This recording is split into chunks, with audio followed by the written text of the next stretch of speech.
सद्गुरु महाराज जी की जय, सच्चे दरबार की जय।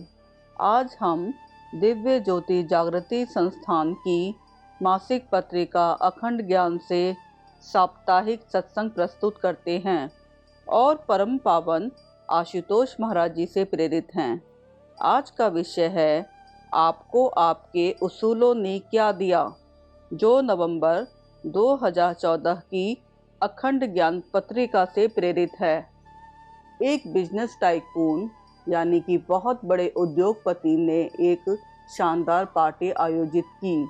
पार्टी हॉल का हर कोना स्वर्ग को भी मात दे इस बखूबी अंदाज से सजाया गया था। वहाँ भोग विलासिता का हर साधन चुटकी बजाने से पहले उपलब्ध था। उस पार्टी में उस राज्य की ही नहीं, देश की ही नहीं, विदेशों की भी दिग्गज हस्तियां मौजूद थी। अपनी सौंदर्य व समृद्धि का खुला व भरपूर प्रदर्शन करती हुई। पर इस पार्टी हॉल के एक कोने में लगी एक टेबल पर मास्टर शंकर बैठे थे, जो वहां उपस्थित सभी लोगों से कुछ अलग थे। सादा लिबास, चेहरे पर शांति, होठों पर मुस्कान, उम्र भी कुछ 50-60 के बीच की होगी।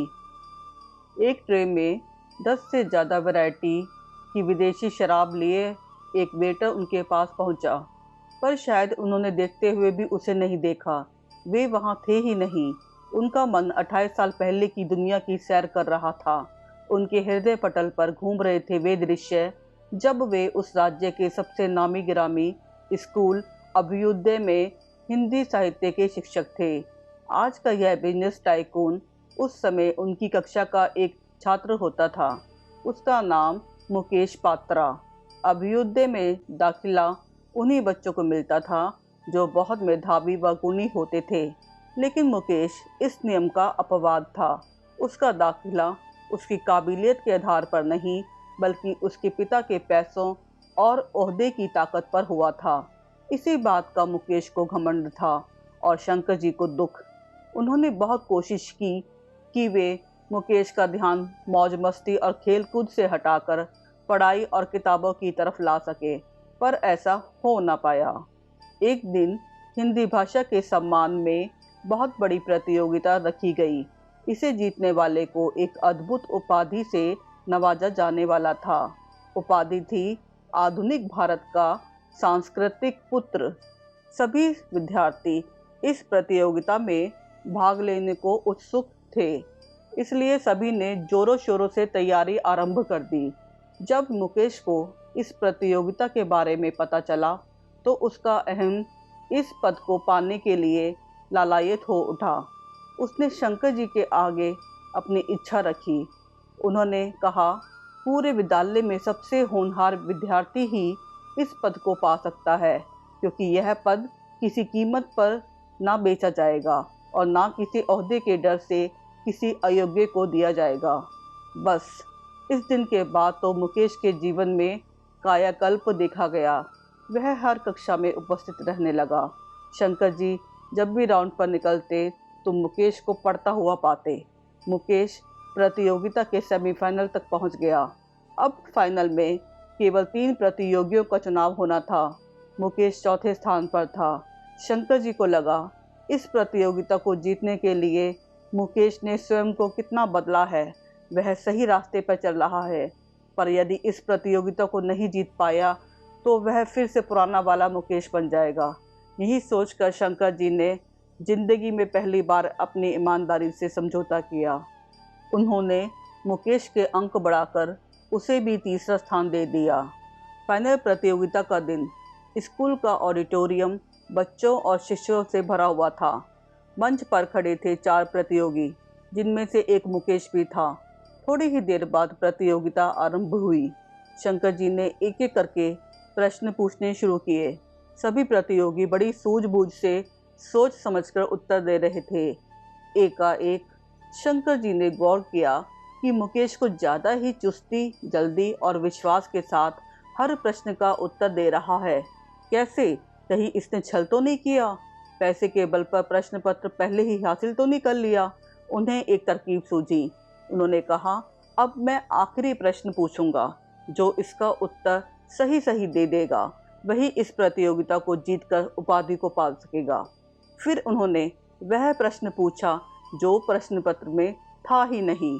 उनका अनुमान सही निकला। इस बार मुकेश के होठ सिले रहे। एक अन्य प्रतियोगी ने सही उत्तर देकर पद हासिल कर लिया, पर शंकर जी को इस घटना से इतना गहरा आघात लगा कि उन्होंने नौकरी छोड़ दी। उन्हें लगा कि अपनी ईमानदारी से समझौता करने की, एक विद्यार्थी को ना समझ पाने की यह सज़ा उन्हें मिलनी चाहिए। वेटर, सर क्या आप कुछ भी नहीं लेंगे? शंकर जी अपनी स्मृतियों से बाहर निकले। उन्होंने रुमाल से अपना चेहरा पोंछा और बोले, क्या पानी मिलेगा? तभी पीछे से किसी के ठहाके की आवाज़ आई। सर, यह भी पानी ही है, रंगीन पानी, पीकर तो देखिए। शंकर जी पलटे। सामने सूटिड बूटिड नौजवान खड़ा था। शंकर जी अपनी आंखों को एकाग्र करने के लिए छोटा करते हुए, क्या तुम मुकेश हो? मुकेश ने कहा, जी सर, मुकेश पात्रा, 1 करोड़पति बिजनेसमैन, जिसके पास अनगिनत बंगले हैं, गाड़ियां हैं, नौकर हैं, इतना पैसा है कि लुटाने पर भी ख़त्म ना हो। शंकर जी बीच में ही टोकते हुए, पर तुमने मुझे आज यहाँ क्यों बुलाया है? मुकेश ने कहा, केवल आपको ही नहीं, उन तीनों प्रतियोगियों को भी बुलाया है जो उस दिन मेरी हार का कारण बने थे। आज फिर मंच सजेगा। आज एक बार फिर मंच पर हम चारों प्रतियोगी बन खड़े होंगे। आप एक बार फिर प्रश्न पूछेंगे। मैं देखता हूँ इस बार मुझसे वह किताब कौन छीनता है, कैसे मुझसे जीतता है। शंकर जी के अन्य 3 विद्यार्थियों ने, जो अब अलग अलग क्षेत्रों में अच्छे पदों पर नियुक्त थे, उनके चरण स्पर्श किए। प्रतियोगिता आरंभ हुई। शंकर जी ने प्रश्न पूछने शुरू किए। तीनों छात्र बड़ा सोच समझकर उत्तर दे रहे थे, पर मुकेश हंसता हुआ बड़ी आसानी से, बिना कुछ सोचे विचारे, हर प्रश्न का बिल्कुल ठीक उत्तर दे रहा था। शंकर जी को समझने में देर न लगी कि मुकेश फिर से छल कर रहा है। किसी आधुनिक तकनीक द्वारा हर प्रश्न का उत्तर उसे कोई और बता रहा है, पर इस बार उनके पास इस छल का कोई तोड़ नहीं था। परिणाम वही हुआ जो मुकेश चाहता था। वह प्रतियोगिता जीत गया। सारा हॉल उसके सम्मान में तालियों से गूंज उठा। शंकर जी चुपचाप हॉल से बाहर बगीचे में आकर खड़े हो गए। वे आज एक बार फिर मायूस थे। उनके आदर्शों को ठेस लगी थी। तभी मुकेश ने कहा, क्यों सर, आखिर मैं जीत ही गया ना। जो चाहता था वह मैंने पा ही लिया। बेशक छल से, कपट से, धोखे से पाया, पर आप बताइए, आपको आपके आदर्शों, ईमानदारी, नेकी, उसूलों ने क्या दिया? इसलिए कहता हूँ, जो पाना है पाओ, कैसे भी। सीधे रास्ते से ना मिले तो टेढ़े रास्ते से ही सही, क्या फ़र्क पड़ता है।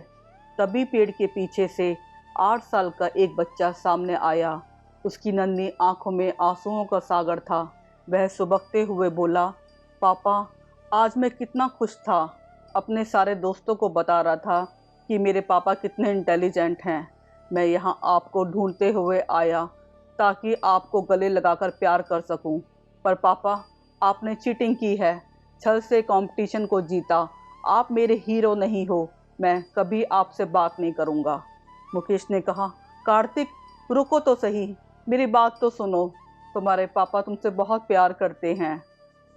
तुम्हारे लिए ही तो मैंने ये धन, पैसा, नाम, शोहरत इकट्ठी की है। यदि तुम... कार्तिक चला गया। मुकेश वही घुटनों के बल सिर झुकाकर हताश निराश हो बैठ गया। शंकर जी ने मुकेश के कंधे पर हाथ रखा और कहा, तुम पूछ रहे थे ना, क्या फ़र्क पड़ता है? बस यही फ़र्क पड़ता है।